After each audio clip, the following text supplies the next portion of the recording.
This is a show for the people. And when you people, yes, you people, ask for a video, you get a video. And hey, you don't have to pay to have your voice heard around here. Some channels that cover this team, they don't care about you unless you spend money. Money's great, don't get me wrong. But y'all tuning in is more than enough for the BK show. If you want something covered, we'll cover it.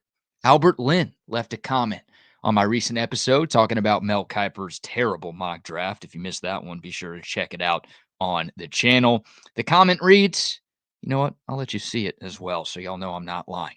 Quote, can you address the OU Jim Nagy hire in your next video? Curious to see if we are falling behind in the player scouting and talent acquisition area when compared to OU. Maybe we need to go hire a big name GM like OU or no you. I don't know if that was an intentional typo there.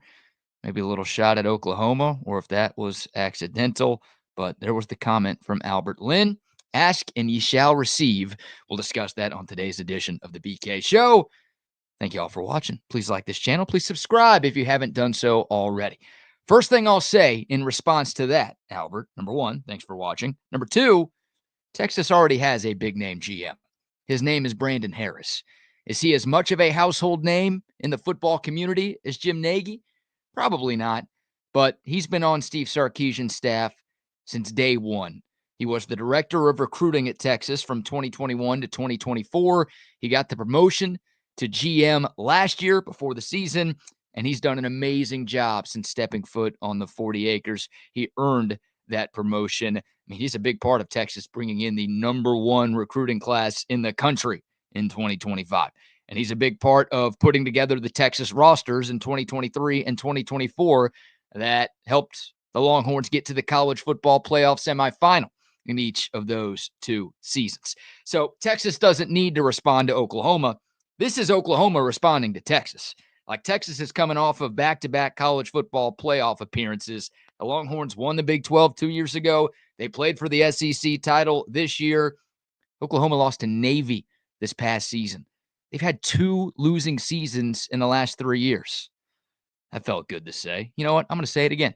Oklahoma has had two losing seasons in the past 3 years. Texas is all right now. Oklahoma is the program in a little bit of trouble. There may be certain areas where Texas could use an upgrade. GM is not one of those areas. And Brandon Harris just got an extension and a raise a couple of weeks ago. And he got that new deal when Sark got his. That's no coincidence. That's Steve Sarkisian realizing the importance of Brandon Harris, making sure that he did whatever he needed to do to keep that guy around Austin. So Texas is not falling behind in the player scouting area or the talent acquisition department. Maybe you feel that way because the transfer class isn't that great right now. Number one, it's not done. Number two, I mean, you could look at some of the recent transfers that Texas has brought in. Quinn Ewers, A.D. Mitchell, Matthew Golden, Andrew Makuba, Isaiah Bond. The list goes on and on. The Horns, with Brandon Harris calling the shots, have done just fine in the portal. And again, I mean, back to back top five recruiting classes. And you just brought in the number one class in America in this 2025 cycle. Yeah, no fear with player scouting or talent acquisition. The Longhorns are doing great in those areas. Now to Oklahoma. And it pains me to ever compliment OU, but I feel like I have to. I think this is a great hire for them. Jim Nagi is one of the best talent evaluators in the business. He's got a proven track record of identifying and evaluating talent from all over the country. Now, most of his career has been NFL focused. Spent almost 2 decades as an NFL scout, Seahawks, Chiefs, Patriots, and Commanders, Redskins, Guardians, football team, whatever they were called when he was there. And I think most people know Jim Nagi from his job with the Senior Bowl. He was there from 2018 to this week as the director of scouting for the Reese's Senior Bowl in Mobile. He's been identifying the best college players across the country and inviting them to participate in that Senior Bowl to showcase for NFL teams. So this is a different job for him. Again, most of what he's done has been about finding talent for the NFL, but talent is talent. Football is football. And hey, college football is looking more like the NFL seemingly by the day. You might as well call it NFL Junior at this point. And you're seeing this type of stuff across the country. I mean, North Carolina just hired Bill Belichick as their head coach, obviously an NFL guy, but they brought in Michael Lombardi, another NFL guy who was with Belichick in New England for all of those years. Like, he's the GM with the Tar Heels right now. USC just hired Chad Bowden. Texas Tech hired James Blanchard. Like, this is kind of a trend that you're seeing across college football as your Saturdays start to morph more into your Sundays. You're starting to see more NFL type of people with NFL backgrounds. Those are the same things. You guys didn't need me to say that twice. You're starting to see those guys get more college jobs. OU needed a splash, and they've made a few this offseason. I think they've had a pretty good offseason, getting John Mateer out of the portal to play quarterback, hiring his offensive coordinator, Ben Arbuckle, from Washington State. Those are good moves. I think this is the best move that they've made. And Brent Venables is in save your ass mode. Yeah, the fire hose drinker is in a little bit of trouble. I don't think I'm breaking any news to anybody. And if you're curious where the fire hose drinker nickname comes from, let me take you back in time, show you a little clip from Big 12 media days. I believe this was 2022, Venables' first season in Norman. I was there in attendance. I saw this happen in real time. I couldn't believe my eyes. I couldn't believe my ears. But here's why Brent Venables is known as the fire hose drinker. It's been just like you would expect. The fire hose is fully inserted in my mouth here, and we've been blowing and going, and so. Yeah, what exactly did you mean by that, Brent? Just like you expected, the fire hose has been inserted in my mouth here, and we've been blowing and going. When I heard that, I was like, maybe we don't have to worry too much about this Brent Venables cat, because that was not what I expected. I don't think I've ever heard a coach say anything close to that in my life. I don't think I've ever heard a person say anything close to that in my life. One more time. It's been just like you would expect. The fire hose is fully inserted in my mouth here, and we've been blowing and going, and so. Yeah, no, that's not what I expect. I don't expect that. I don't think that's part of coaching, to have a fire hose inserted in your mouth and blow and go on it. Weird bit there. So, see, I tried to compliment OU, didn't make it very far. You know, I had to take a shot at them at some point in today's episode. Brent Venables is on the hot seat. A lot of Oklahoma fans are wondering if he's the right guy to lead that program. His approval rating is not what it once was in Norman.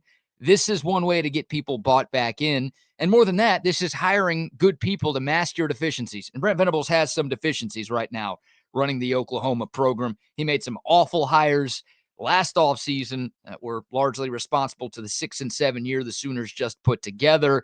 So he is in save your ass mode. He is doing whatever he can to make sure he is at Oklahoma beyond this 2025 campaign that's coming up, bringing in a big name and a guy who has experience and a guy who's got a great resume and a guy who's incredibly well respected in the football industry is going to help Oklahoma a lot. He's a great evaluator. He's a great identifier of talent. You know, part of me wondered why Nagi would take this gig, considering nobody's sure if BV will be around in 2026.